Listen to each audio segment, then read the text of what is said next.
En 1960, mientras escalaba el conflicto argelino, el Sahara suministró a Francia y Europa primero petróleo y luego gas.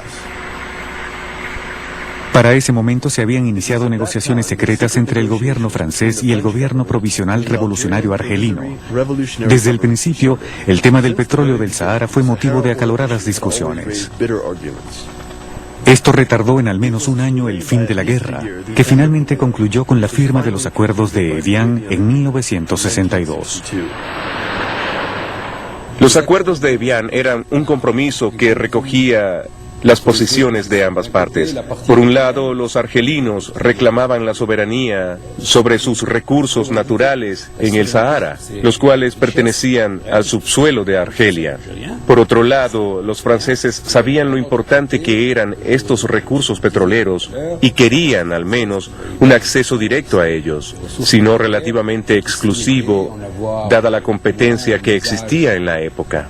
Debemos tomar en cuenta que fue a comienzo de los años 60, cuando estalló el consumo de petróleo a nivel mundial y la producción de crudo aumentó. No había problemas en aquel tiempo, había enormes yacimientos petrolíferos en todo el mundo. El Medio Oriente, Libia y otros crecieron. La tasa de consumo mundial de petróleo aumentó principalmente por la industria automotriz, pero no era la única causa. En ese momento usábamos el petróleo para la generación de electricidad. Por eso es que los franceses insistieron en tener una posición, si no exclusiva, privilegiada. De modo que los acuerdos de Evian fueron el resultado de esta voluntad, y así se creó un sistema específico para el petróleo y el gas argelinos. Se constituyó una organización específica en el Sahara para el desarrollo y la explotación del petróleo argelino en el sur del país, conjuntamente con Argelia. A pesar de los acuerdos, las relaciones franco-argelinas siguieron empeorando en los años siguientes a la independencia. Pero para todo efecto práctico, los yacimientos petrolíferos del Sahara seguían siendo enclaves franceses explotados por dos compañías, Total y El Aquitaine, que poseían 90% de las acciones.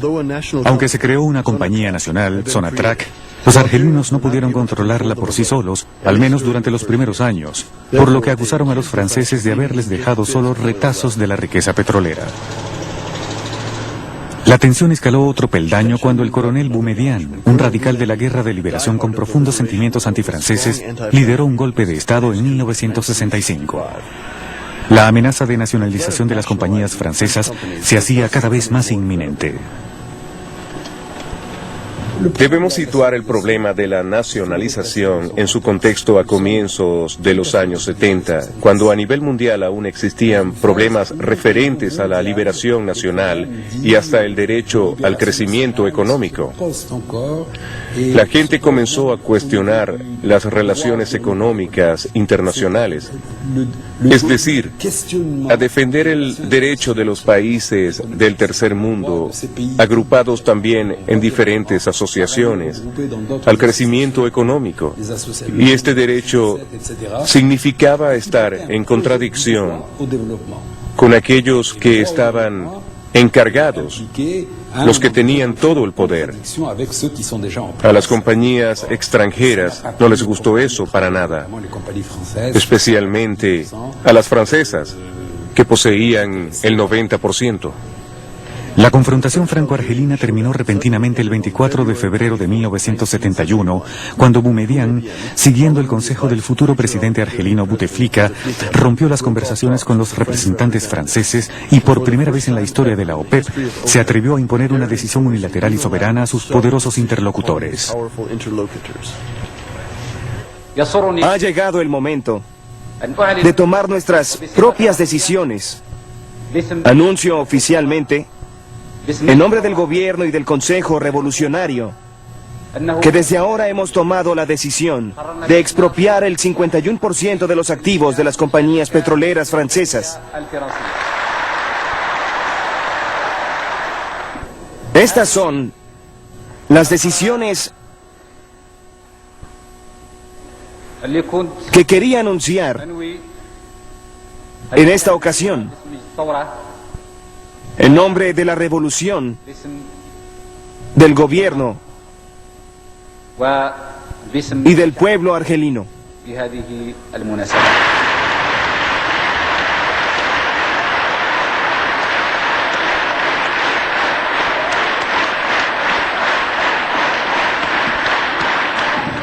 El joven presidente Gaddafi, vecino libio de Boumediene, también era coronel y un revolucionario de línea dura. Fue el primero en ser afectado por el alboroto argelino.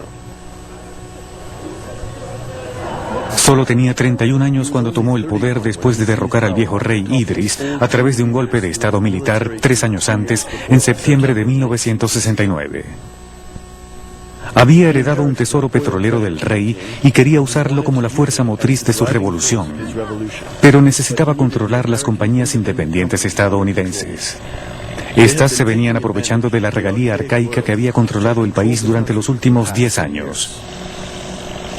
Habían estado en el país desde la década de 1950, al principio de la exploración petrolera. En 1962, Libia se unió a la OPEP y pronto se convirtió en uno de sus mayores productores. En aquel tiempo, el reino de Libia era un genuino paraíso petrolero para las compañías independientes extranjeras. Como bien lo dijo un asesor petrolero del presidente Nixon, puede confiarse en el régimen del rey Idris porque es corrupto. Todo cambió cuando Gaddafi tomó el poder. Primero, en 1970, creó una compañía petrolera nacional para controlar la distribución local y luego firmó un acuerdo de cooperación con la Unión Soviética. Los petroleros de Estados Unidos se dieron cuenta de la amenaza que se cernía sobre ellos cuando se hizo evidente que Gaddafi no vacilaría en quitarles las concesiones, así tuviera que solicitar la ayuda técnica de los soviéticos. Siguiendo el consejo de Boumediene, Gaddafi convocó a cada gerente de las compañías estadounidenses para negociar el precio del crudo. Como dijo Walter Levy, los cambios de vientos en la industria petrolera de Libia se han convertido en un huracán. El acuerdo de Trípoli del 2 de abril de 1971 puso fin a la crisis. Contra todas las probabilidades, Gaddafi, apoyado por los líderes de la OPEP, logró un aumento récord de 30% sobre el precio del barril. En 1972, un año después de la victoria de Gaddafi, le tocó el turno a Irak para experimentar la fiebre del nacionalismo petrolero. El país estaba gobernado por el partido Ba'ath, cuyo sueño era unir el panarabismo y el socialismo.